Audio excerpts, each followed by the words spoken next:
casa. Es, como siempre, un placer poder entrar en vuestros hogares, compartir un ratito de televisión y de charla con personas amigas con las que charlamos.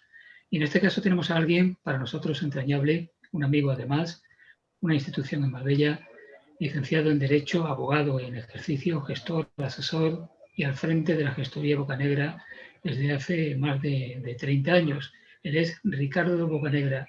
Ricardo, buenas noches. Hola Paco, buenas noches. Bienvenido. ¿Cuánto tiempo al frente de la gestoría Bocanegra?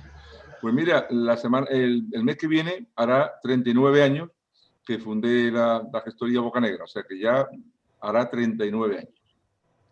Ya han pasado unos cuantos años. Bueno, yo empecé también hace casi 39 años en las enseñanzas, así que empezamos al mismo tiempo.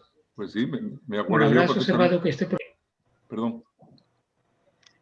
Te pregunto, ¿qué es lo mejor de tu casa?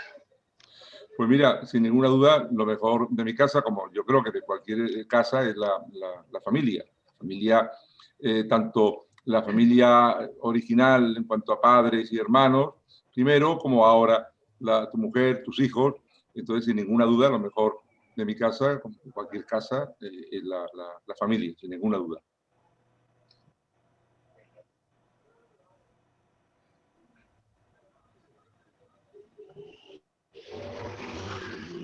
Te decía que eres oriundo de Ronda.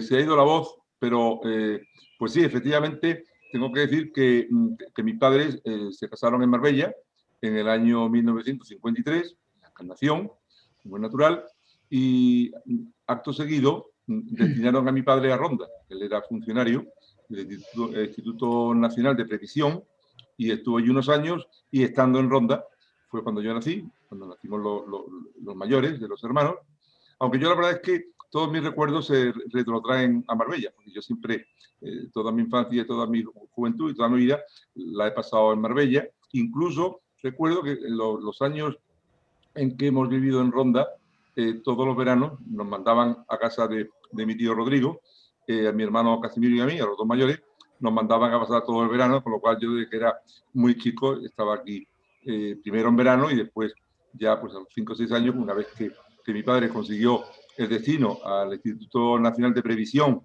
de Marbella, fue cuando ya pues, nos trasladamos todos a vivir a Marbella de una forma permanente.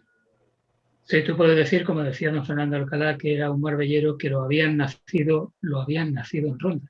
A ti te nacieron en Ronda. Pues sí, se puede decir que sí, se puede decir que sí, porque efectivamente, aunque no, mi familia no sea oriunda de Marbella, pero yo me siento tan marbellero como el que más, pues aunque me hayan nacido, como tú dices, en Ronda. Sí. Es algo, Ricardo, que hemos hablado otras veces, pero a mí me gustaría recordarlo. Tú cuando eras niño, ¿cómo tenías asimilado, cómo vivías tú el hecho de ser sobrino de alguien tan importante, tan emblemático en Marbella como era Rodrigo Bocanegra? ¿Tú cómo vivías eso desde tu perspectiva de niño? Hombre, para mí era un honor, una satisfacción, aunque era chico, cuando era pequeño, sin embargo, era digamos, consciente de la influencia y de la importancia que tenía mi tío en la época. Y bueno, yo estuve en todo caso muy vinculado a toda la obra social de mi tío. Me acuerdo que por las mañanas, en verano precisamente, nos mandaban al patronato del Esparto, a mi hermano y a mí, y pasábamos toda la mañana en el patronato del Esparto y con las niñas, las mujeres del Esparto, y lo pasábamos muy bien. Iba al colegio de las monjas, yo aprendí a escribir en el colegio de las monjas, Sor Hortensia, que nos ha enseñado a tantos niños de Marbella a escribir las primeras letras. Pues yo le debo a Sor Hortensia el haber aprendido a escribir. Esto en la parroquia de la Encarnación. Después estuve en las escuelas parroquiales del Esparto, con don José Alcalá, concretamente. Estuve también en un curso, las monjas, después en el Esparto, en las escuelas parroquiales. Después estuve un año en el Colegio Virgen del Mar, de don Manuel Murillo y Carmita Romero. Y finalmente, ya a los 9 años, cerca de 10, me enviaron interno a Málaga, al Colegio de los Jesuitas, al Palo, que se llama, en el que había, por cierto, muchos niños o varios niños de Marbella, y ya pues pasé todo el bachiller, lo hice interno en los jesuitas en Málaga, aunque venía obviamente casi todos los fines de semana a Marbella, y en Semana Santa, en verano, en Navidades, con lo cual pude disfrutar de la Marbella de los años 60, de la que tengo unos recuerdos imborrables, desde la avenida, como se ha llamado siempre, cuando íbamos en las bicicletas, en la avenida, y llegábamos hasta las escalinatas que daban a la playa, a la arena, pasando pues por la Alameda y pasando por la, ¿cómo se llama esto?, donde jugamos al fútbol, por la Era, me acuerdo que jugamos en la Era al fútbol, en fin, todos los recuerdos que un niño puede tener de su pueblo en la infancia. Has mencionado a Manuel Murillo, que fue uno de los primeros profesores que enseñó inglés en Marbella. Él hablaba perfectamente inglés. Fue también, creo que durante un curso académico, profesor de inglés en el Colegio Ecos.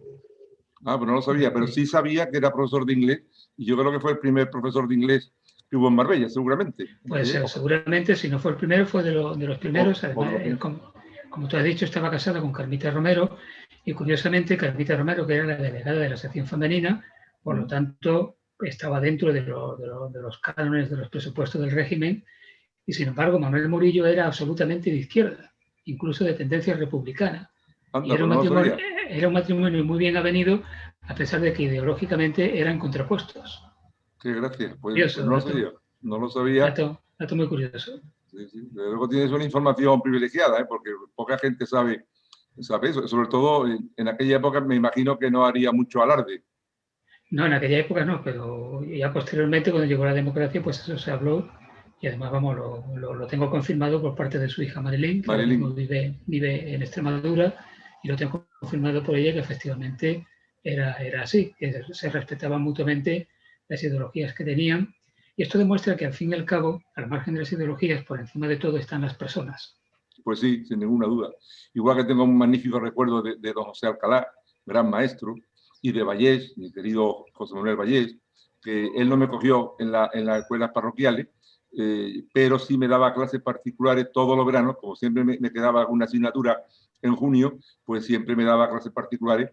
Yo recuerdo que Vallés, en un principio, vivía en las escuelas del Castillo, tenía allí un pisito, Finuca, cuando nació Federico, me acuerdo perfectamente cuando Finuca estaba embarazada de Federico, y bueno, yo todos los veranos pues era un asiduo de las clases particulares de José Manuel Vallés. También recuerdo, hablando de profesores, a María Victoria Mezcua. María Victoria Mezcua también me daba clases particulares en su casa de la calle Alderete. En fin, si nos ponemos a hablar de profesores, tengo que, por supuesto, no puedo dejar de mencionar a don Vicente Ramón Ortega. Gracias a don Vicente aprobé la herbaria de cuarto. Me costó trabajo porque yo para la matemática nunca he sido muy bueno, era mucho mejor en letra. Y yo aprendí matemática, porque aunque era profesor de química, creo recordar, sin embargo, era un grandísimo profesor de matemática. Él fue el que realmente me enseñó a mí matemática en su casa de la calle Miguel Cano, y a la que iba todas las tardes. En fin, que yo, como verás, pues creo que he pasado por muchos profesores y muchos maestros del pueblo. Pues sí, curiosamente, con don Vicente Ramón yo logré entender incluso la teoría de conjuntos, que ya es entender cosas, que además no he visto nunca algo tan inútil como la teoría de conjuntos, pero bueno, había que estudiarla. Pues tiene mérito, era un gran profesor, un grandísimo profesor, don Vicente. Y don José Alcalá también lo tuve como maestro, era hermano de padre de don Fernando Alcalá, sí, es verdad, el historiador, y también hermano de Guillermo Alcalá, que fue de los muy los 50, claro, murió reparando una lavadora, se electrocutó. Lo sabía. Y llegó a ser alcalde de Marbella a final de los 50, durante un tiempo fue alcalde de Marbella. Ah, eso no lo sabía yo. Hasta que fue cesado porque tuvo un enfrentamiento con el gobernador civil, y bueno, pues lo cesaron.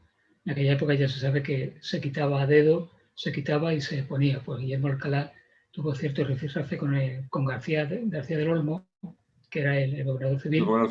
y lo cesaron. Anda. Bueno, vamos a hablar un poquito de tu gestoría, Ricardo. Es lugar de trabajo de ¿cuántas personas? 18. 18. Conmigo 18. 18 personas, que está bien, tú entras dentro de lo que es una empresa mediana, ¿no? Pues sí, sí. Yo creo que sí, efectivamente mediana o pequeña. Francamente, no sé cuál es el límite entre la mediana y pequeña, pero por ahí anda. ¿Y cómo se lleva una empresa de las características de la tuya en tiempos de pandemia? Hombre, pues con, en fin, con mucho esfuerzo.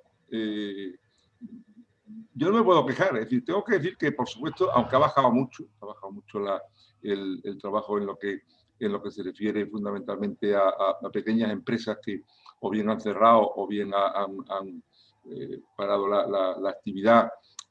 Sin embargo, en el tema de extranjería sí nos estamos, digamos, nos seguimos defendiendo bastante bien. No es lo mismo que años anteriores, ni mucho menos, pero yo creo que a mí me está salvando un poco el tema de extranjería. Son muchos los inmigrantes que siguen viniendo, sobre todo me refiero a que siguen viniendo a la gestoría, ya están aquí, porque como se sabe, hoy día, bueno, ya hace muchos años que un inmigrante no puede, es imposible que un inmigrante consiga permiso de trabajo en España. Entonces se preguntará a la gente, entonces, ¿cómo hay tantos sudamericanos y tantos ucranianos y tantos gente de Marruecos, etcétera, trabajando? Pues la única forma que hay hoy día es los inmigrantes que han estado en España 3 años de forma ilegal y a los 3 años se han podido acoger al arraigo, al permiso de trabajo por arraigo, y es la única forma. Bueno, pues ese tipo de cliente, digamos, está salvándome un poco la situación. Afortunadamente también hay empresas, por supuesto, que continúan activas, tanto en fiscal como en laboral, que aquí tenemos la verdad es que una actividad en el departamento laboral importante, nóminas, seguros sociales y en tema fiscal igual, hay que decirlo, pero fundamentalmente los extranjeros. Y también, además de los inmigrantes que acabo de comentar, también son muchos los extranjeros que no son inmigrantes en el sentido de que no vienen a trabajar, sino que son, es decir, que tienen permiso de residencia, que tienen una economía, digamos, pues, mejor que la de los inmigrantes, que también continúan por aquí, que tienen que venir, que tienen que pedir la renovación de los permisos de trabajo, y son fundamentalmente porque gente nueva, desgraciadamente, extranjeros, tanto inmigrantes, trabajadores como inversores, prácticamente no pueden venir a España.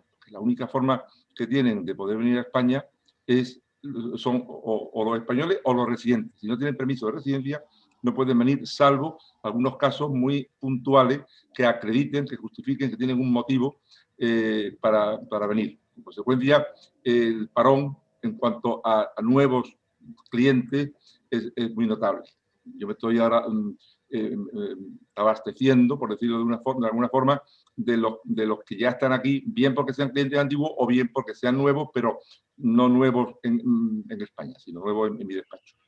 Ricardo, ¿y la situación con los rusos cuál es actualmente? Pues está la cosa regular. Está la cosa regular porque primero, porque en Rusia el virus creo que ha sido muy, muy fuerte. Ha tenido un enorme impacto. Según me dicen los clientes rusos, prácticamente rara la familia en Rusia a la que no le ha afectado el virus, el coronavirus. Con lo cual, los únicos rusos que han podido estar aquí o que han podido venir, salir o entrar, han sido los que tienen permiso de residencia, pero no así los que quieren comprar o los que quieren invertir. Sin embargo, tengo que decir, en honor a la verdad, que el interés yo creo que no ha decrecido. Por el contrario, estoy notando que siguen preguntando, siguen interesándose por saber los requisitos para poder establecerse en Marbella o el resto de la Costa del Sol. O sea, son muchas las preguntas y las consultas que yo recibo, tanto de rusos como de árabes, también hay muchos árabes, en fin, de Líbano, en fin, digamos que de casi todos los países de la zona de Arabia Saudita y del Golfo, que siguen muy interesados en venir, pero no pueden venir hasta que no se levante el estado de alarma o el estado en el que nos encontramos, que ya no sé en qué estado nos encontramos. En todo caso, no pueden venir hasta que las fronteras pues, no se abran. Entiendo que las relaciones, o mejor dicho, las malas relaciones del gobierno ruso con la Unión Europea y particularmente con España, después del viaje de Borrell, estará influyendo también, ¿no? Hombre, pienso que no. Vamos a ver, aquí tenemos que distinguir, en mi opinión, entre el nivel político y diplomático, que ahí pues, puede ser que a raíz del encontronazo entre Borrell y Lavrov, Sergei Lavrov, que es el ministro de Asuntos Exteriores, en el que le afeó, primero Borrell le echó en cara el tener encarcelado a Navalny, y Lavrov le echó en cara a Borrell, que aquí nosotros tenemos encarcelados a los del proceso, a los catalanes del proceso, lo cual fue un feo importante. En fin, en cualquier caso no voy a entrar porque se escapa de mi conocimiento cuáles son las claves. Pero yo estoy convencido que esto no influye, en mi opinión al menos, no influye en que los inversores y los rusos sigan igual de interesados en venir a Marbella, en invertir en España.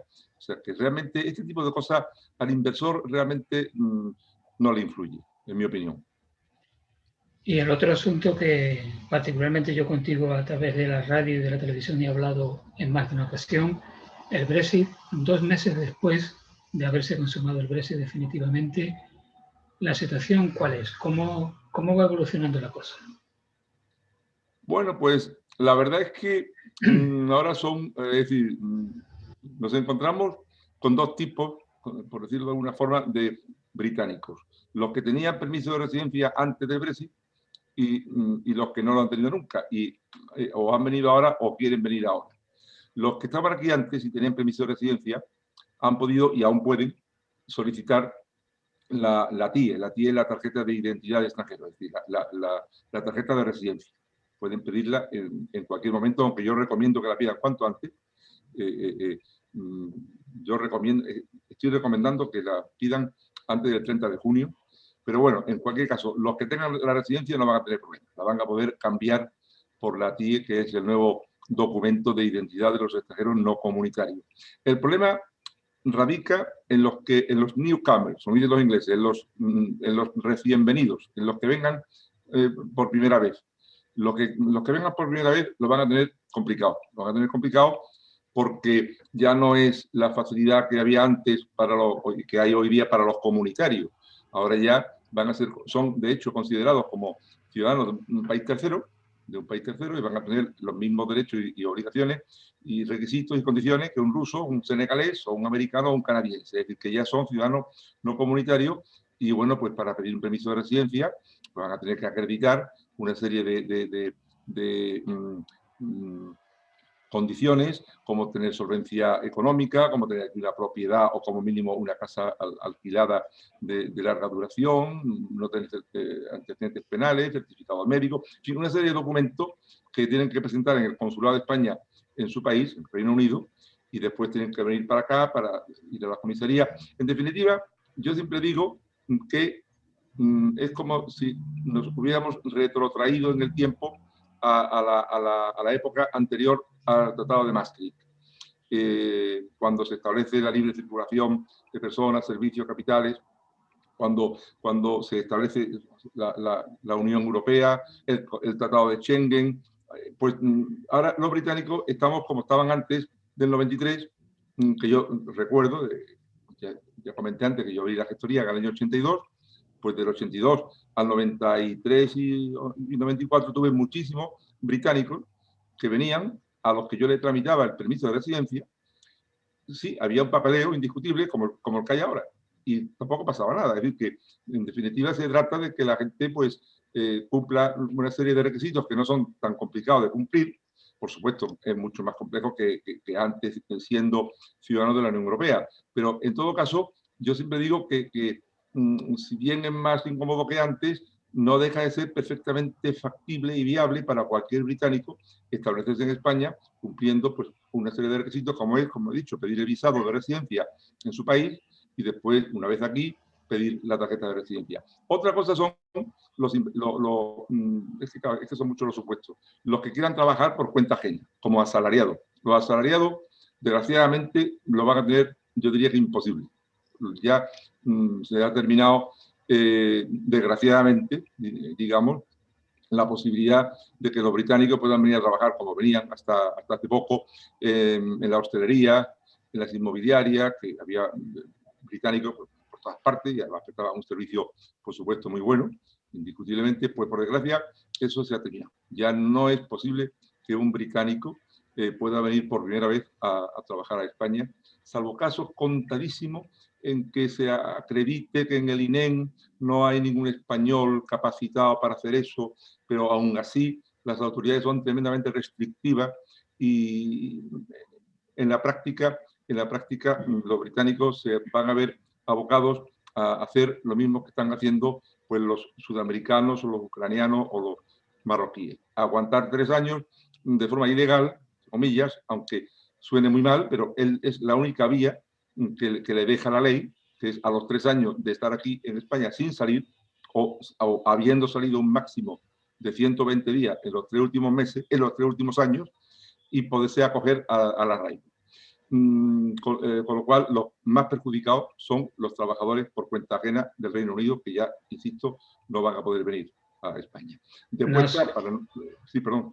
No, que te iba a decir que, bueno, sin ser experto en esta materia, claro, opino como un ciudadano de la calle normal, pero me da cierta sensación como de hipocresía por parte del legislador que hace una ley que coarta la posibilidad de ese trabajo, pero al mismo tiempo habilita la trampa para que al final pueda tener ese trabajo, ¿no? Estando los 3 años de manera al margen de la ley, ¿no? Es un poco extraño esa manera de proceder, ¿no? Pues sí, efectivamente suena muy mal y suena muy extraño. Lo que pasa es que eso se hizo en su momento, cuando se aprobó el reglamento de la ley de extranjería, porque había muchísimos inmigrantes ilegales en España que ya estaban aquí de hecho, estaban implantados, estaban arraigados, que trabajaban en la clandestinidad, en la economía sumergida, y que no se podía echar porque ya estaban totalmente arraigados. Y el legislador se conoce que diría, bueno, vamos a ver, hay que darle una salida a los que están aquí, que llevan aquí un tiempo, que ya tienen aquí a su familia, que están trabajando, aunque sea en la clandestinidad, y se optó por establecer una norma teóricamente excepcional. Lo que pasa es que lo excepcional se ha convertido en habitual, en normal, en ordinario, pero en teoría era una norma excepcional en virtud de la cual aquel que acreditara que llevaba aquí 3 años sin haber salido, o habiendo salido contadas veces, se le diera la oportunidad, y que tuviera, por supuesto, un contrato de trabajo y que acreditara un arraigo permanente en España, porque no es tan simple como puede parecer. Entonces, es por darle salida a los que lleven aquí tiempo. Pero sí, efectivamente suena un poco raro. Pero es así. Bueno, ahora como motivo de esta pandemia, o más que de la pandemia, del proceso de vacunación, pues se ha visto que hay parte de la población, tantas veces que hemos dicho la necesidad de empadronarse, parte de la población extranjera que no está empadronada, que no consta en los listados de salud, y ahora hay problemas para poderse vacunar. El ayuntamiento ha habilitado una oficina para dar los certificados de empadronamiento, pero bueno, esto se podría haber solucionado si esas campañas que tantas veces habéis llevado a cabo, digo habéis porque tú has estado también en ellas, hubiesen sido efectivas y estos extranjeros se lo hubiesen tomado en serio, ¿no? Hombre, pues sí, efectivamente hay que reconocer que son muchísimos los extranjeros que en fin, que no se han interesado nunca por empadronarse ni por pedir permiso de residencia. Hay muchos que han vivido aquí, que viven aquí la mayor parte del año y que no constan, que no rezan en ningún sitio. Y claro, efectivamente no cabe duda que esto en principio es una actitud un tanto, digamos, incívica, ¿no? Y ahora pues se están viendo, por una parte, los británicos porque no tienen más remedio. Una vez que el Brexit ha entrado en vigor, ya no les queda más remedio que salir a la luz, digámoslo entre comillas, ¿no? Y empadronarse y pedir la residencia, etcétera. Y otros que no son británicos, pues, pero que quieren tener pues, la ventaja de pues por ejemplo, como tú has dicho muy bien, ponerse la vacuna y tal, pues se están empadronando. Sí, casi siempre en la vida la gente no actúa hasta que no hay algo que le compele, que le obliga a hacerlo y quizá la vacuna pues ahora sea el motivo que está animando a muchos extranjeros que nunca se han empadronado a empadronarse. ¿Hay alguna estimación que tú conozcas del número de personas que pueden estar en esta circunstancia? Pues no, francamente no lo sé. No lo sé. Pregúntale a la concejal de residente extranjero, a ver si ella lo sabe. Personalmente no lo sé, el número de personas que puede haber. Hombre, aunque me consta que hay mucho porque en el ayuntamiento me ha comentado mi hermana, que sabe la concejal de residente extranjero, que están recibiendo muchas consultas en este sentido, en cuanto a los requisitos para poderse vacunar, para poderse empadronar. O sea, que hay un incremento muy notable en cuanto al interés por el empadronamiento, pero yo no sé personalmente cuál es el número de personas que hay. ¿Tú has notado alguna afluencia a tu gestoría o no? Pues yo he notado afluencia de británicos.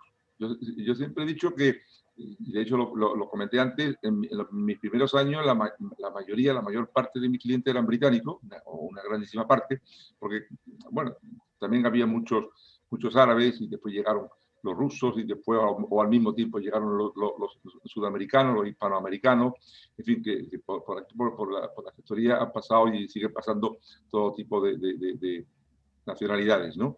Pero últimamente estoy notando un incremento de británicos, pues por aquello de querer regularizar su situación. Pero en cuanto al papeleo, es decir, que yo no entro en temas de vacuna, de empadronamiento, el tema mío es regularizar la situación administrativa de los extranjeros con su permiso de residencia o permiso de trabajo o arraigo o reagrupación familiar. Por la relación diaria que tú mantienes pues, con el mundo empresarial, con la sociedad civil en general de Marbella, ¿cuál dirías tú que después de un año de pandemia es la situación más bien económica, diría yo, de Marbella? ¿Cómo se encuentra Marbella en este momento bajo tu punto de vista? Pues yo la calificaría de triste. Yo encuentro tristeza y un tanto de depresión también, un poco de depresión por parte de muchos, de tristeza, de aburrimiento, de cansancio, de hartazgo. No tienes más que darte un paseo, yo lo hago con frecuencia, por el casco antiguo, está todo cerrado, no ves un turista, no ves un alma. Y claro, eso realmente pues, es muy triste, es muy triste. Yo creo que quizás sea el adjetivo más que mejor califica la situación, ¿no? Todos esperando que la cosa cambie, que la vacuna progrese, que los restaurantes y las cafeterías y los bares puedan estar abiertos más tiempo. Es una pena, aunque comprensible, aunque yo entiendo, me da la impresión que están pagando el pato la hostelería, porque realmente no creo yo que el virus esté solamente en la hostelería. El virus está en todas partes y bueno, pues la hostelería quizás sea una de los sectores que está sufriendo. Aunque todos los sectores estamos sufriendo, ¿no?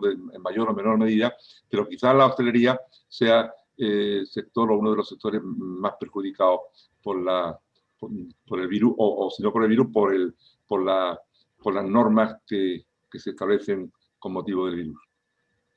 Sí, realmente una situación difícil. Cabe esperar que en algún momento tengamos cierta normalidad, volvamos a ciertos presupuestos anteriores a la pandemia, aunque hay quien dice que nunca nada va a volver a ser igual y que aquí hay que adaptarse, reciclarse y empezar a pensar en vivir de otra manera. ¿Tú qué opinas?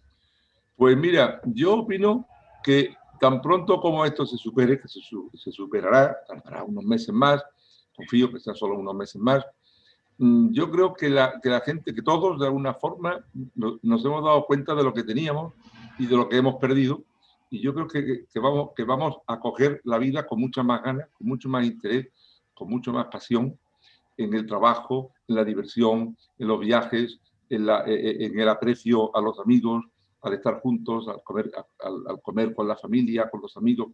Bien, yo creo que todo va a ser mucho más intenso. Yo creo que cuando pase la situación en la que estamos inmersos en estos momentos, todo va a ser mucho más intenso, por supuesto, para bien. Para bien. Yo creo que vamos a salir, si no fortalecidos, como decía aquel, sí por lo menos más conscientes de lo que tenemos, de lo que hemos perdido y de lo que podamos volver a recuperar, como yo estoy convencido que vamos a recuperar pues en unos meses. Situación difícil como la actual que hace que determinados sectores se retraten, se tengan que quitar la careta y actuar abiertamente. Y en este sentido, parece que hay un sector, que es el sector de los políticos en ejercicio, de los políticos que gobiernan, que se han retratado pues yo diría que de manera muy, muy clara y no siempre desde una perspectiva, digamos, positiva. La clase política, ¿cómo crees tú que va a salir sin que seas un politólogo? Pero bueno, tendrás tu opinión también como ciudadano. ¿Cómo crees que va a salir la clase política de este trance? Hombre, la verdad es que la clase política, se mire por donde se mire, en fin, creo que no están, me da la impresión que no están muy a la altura ni por parte de los que están en el gobierno, ni tampoco por parte de los que están en la oposición, que hay una división enorme del centro-derecha, es una pena, que estén cada uno por un lado, Vox por un lado, el PP por otro, Ciudadanos, por lo que queda de Ciudadanos por otro. No voy a hablar del gobierno porque casi prefiero no hablar. En definitiva, yo creo que la clase política está dejando mucho que desear. Yo recuerdo en mi tiempo de la UCD, digo mi tiempo porque estaba muy vinculado en mi juventud a la Unión de Centro Democrático. Fui miembro de la juventud de UCD y yo recuerdo los políticos que teníamos en la UCD, en la Unión de Centro Democrático, que eran una gente de una categoría, de una seriedad, de una rectitud, una formalidad enorme. Después el PSOE de Felipe González, lo mismo, inmensa mayoría era gente seria, formal, recta, no había cosas raras. Después el PP, en fin, yo creo que hemos tenido en el pasado unos políticos en general muy dignos. Sin embargo, en los últimos años, esa dignidad que hubo antes, esa seriedad, esa formalidad, ese señorío, se ha perdido en gran parte de los políticos. Yo diría que de todos los partidos, quizá de algunos más que de otros, pero lo cierto es que la clase política en general hoy deja mucho que desear, sobre todo si se la compara con la clase política del pasado. Parece que hay una parte de la ciudadanía, poco solidaria también, que se salta a la torera cualquier tipo de restricción o de indicación sin pensar en las consecuencias, viviendo un poco en el día a día. También parece que la sociedad debe ponerse las pilas más de lo que hace habitualmente, ¿no? La sociedad en general me refiero. Totalmente de acuerdo que si lo político al final es un reflejo de la sociedad. Y la sociedad, si los políticos dejan mucho que desear, la sociedad, una gran parte de la sociedad, también deja mucho que desear. Nunca hemos visto en España estas actitudes tan extremas, tan radicales, con tanta ira, con tanto odio, con tanta maldad, porque es que hay auténtica maldad, que nunca se ve. Yo por lo menos no recordaba haber visto eso nunca.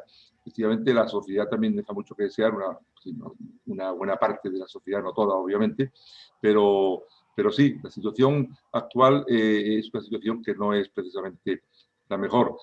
Consuela, aunque mal de mucho consuelo tonto, pero en fin, el ver que en otros países también la sociedad, hace poco en Estados Unidos, hemos visto pues, lo que hemos visto, el asalto al Congreso, en Francia, los disturbios en París y en tantos sitios, en el Reino Unido, en fin, que realmente es una cosa global, aunque el hecho de que sea global pues no resta un ápice de preocupación y de pena de ver pues, la situación en la que estamos. Yo confío en que poco a poco se restituya el orden, la seriedad, el sentido común, y pronto pues salgamos de esta situación en la que estamos ahora mismo. Claro, porque situaciones como estas propician el surgimiento y la consolidación de grupos extremistas de extrema derecha y de extrema izquierda. Y en España, los extremistas de extrema izquierda, incluso con responsabilidad de gobierno.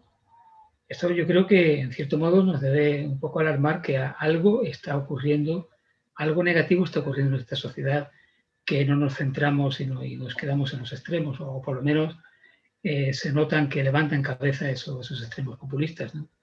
Pues sí, hombre, lo preocupante no es tanto que sean de izquierda o incluso si quiere de extrema izquierda, sino el hecho de que quieran cargarse la Constitución, cargarse el sistema, porque si son de izquierda o de extrema derecha, igual, pero respetan las normas básicas, sobre todo estoy hablando de la extrema izquierda, que son quizás los que están creando, o de extrema derecha también, hay un poco de todo. La base fundamental, en mi opinión, es el respeto a la Constitución, a las normas, al ordenamiento jurídico.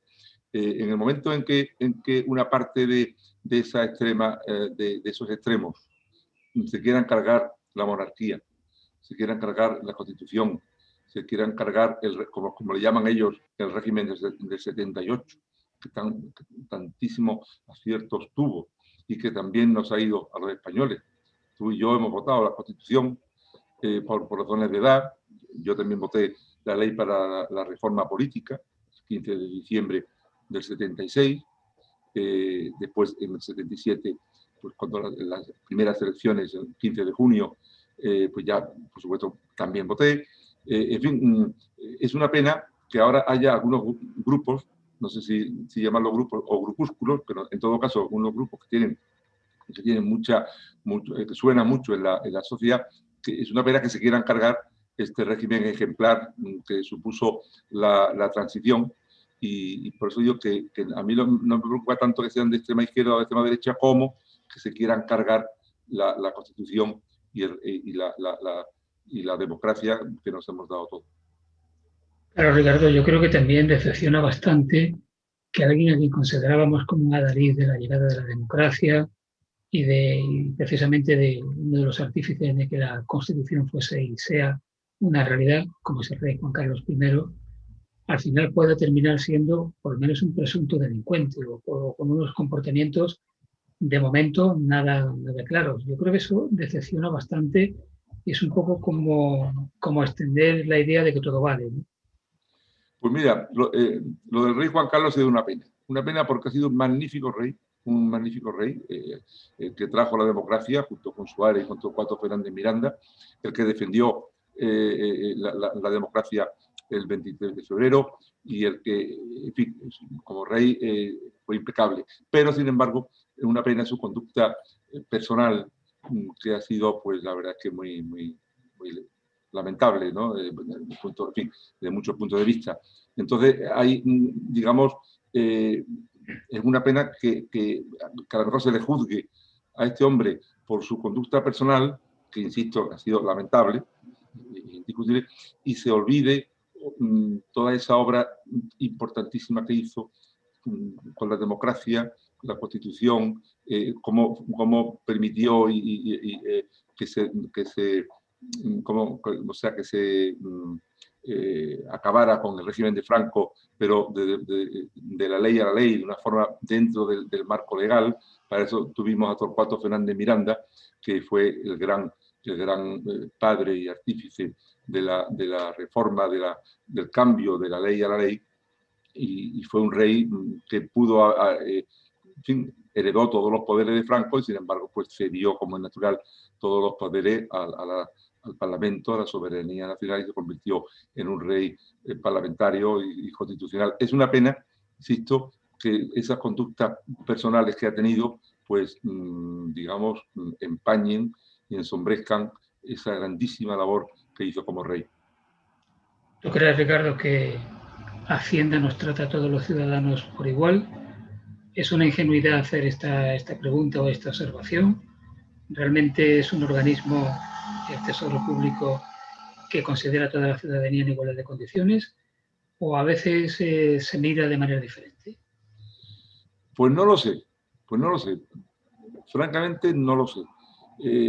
como te toque, te ha tocado, yo creo que no sé hasta qué punto, bueno, puede haber algún caso puntual en que uno se pueda sentir amenazado por Hacienda, pues pero yo respecto a Hacienda pienso como respecto a los jueces, como norma general, puede haber siempre alguna excepción, pero la generalidad de los jueces, igual que la generalidad de los inspectores de Hacienda y de los directivos de Hacienda, son personas objetivas, imparciales, ecuánimes, que imparten, en el caso de los jueces de justicia, en el caso de los inspectores de Hacienda, pues cumplen con su obligación de controlar que los contribuyentes pues, pagamos los impuestos que nos correspondan, y me cuesta trabajo creer que pueda haber en Hacienda o como en la judicatura, aunque pueda haber alguna excepción, pero me cuesta trabajo creer que puedan haber casos de especial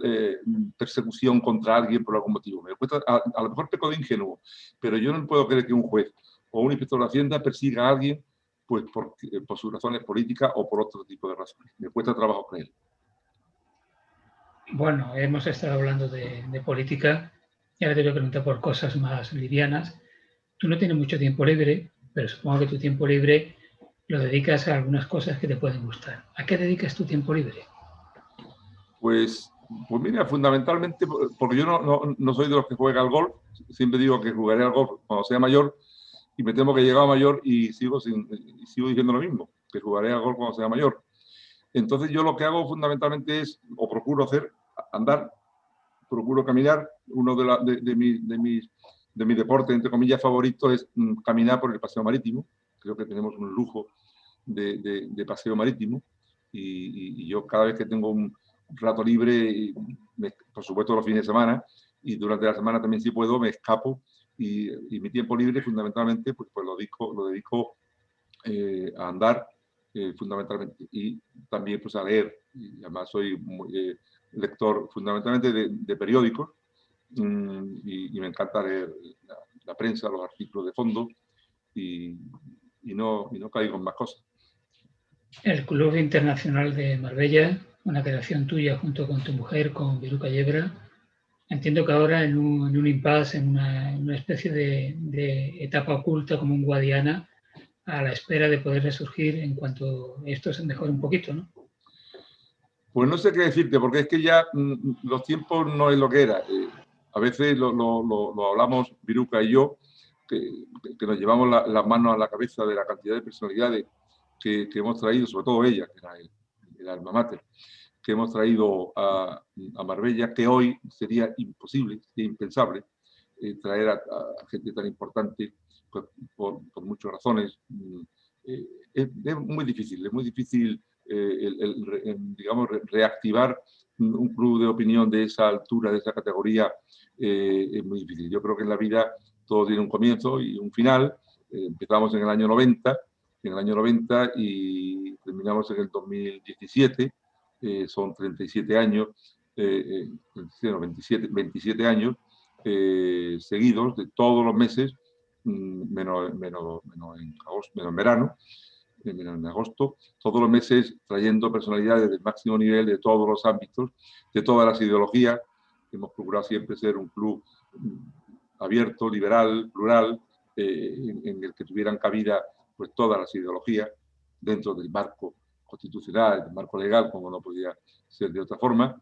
Y la verdad es que estamos muy orgullosos de esa labor que a Marbella pues, le ha dado prestigio, porque todos los que venían se iban encantados, porque hubo muchos que vinieron con reparo a Marbella, porque Marbella, y sobre todo en tiempo de Gil, pues tenía una fama que no era, en fin, por eso si era justa o no era justa, seguramente era injusta, pero lo cierto es que tenía una fama que no era la ideal, y nos costó trabajo a veces traer algunos personajes, y cuando venían y se volvían, se iban encantados de Marbella, de la gente de Marbella, del Club Internacional, de pasear por el casco antiguo, por el paseo marítimo, incluso al casino.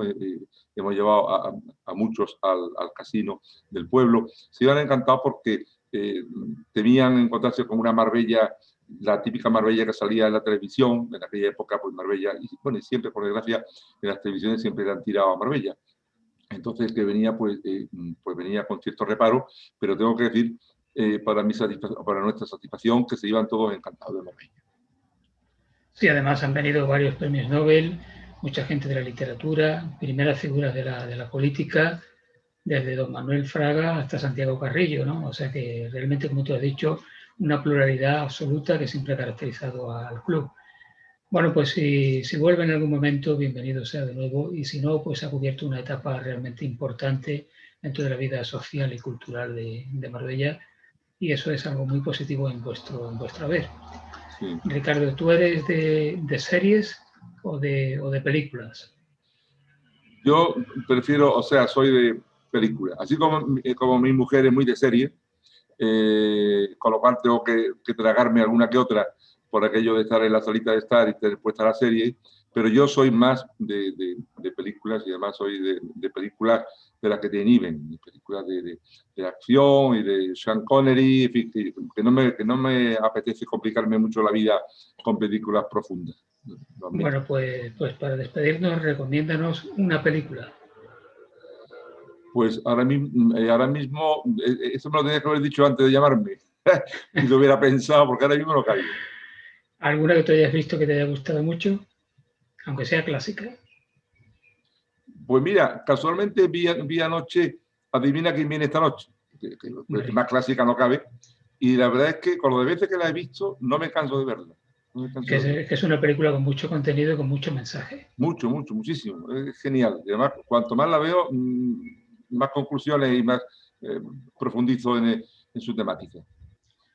Ricardo, gracias por habernos abierto, en este caso, las puertas de tu gestoría. ¿Este es tu despacho? Sí, estoy en mi despacho ahora mismo. Pues gracias por habernos dejado entrar. Como siempre que te llamamos, siempre estás dispuesto, y eso es de agradecer. Ojalá que todo esto salga adelante perfectamente y muy pronto podamos estar compartiendo una mesa en un estudio. A ver, eso sería yo confío en que sea pronto, si Dios quiere. Pues Ricardo, gracias, un abrazo a Viruca. Cualquier día conectaremos con ella para hablar un poquito también. Muy bien, gracias. Estupendo, muchísimas gracias a ti, Paco. Un abrazo. Pues nada, lo mejor de cada casa, en este caso con Ricardo Bocanegra, y la próxima semana estaremos con otro personaje para seguir compartiendo un poquito de nuestro tiempo. Hasta entonces, buenas noches.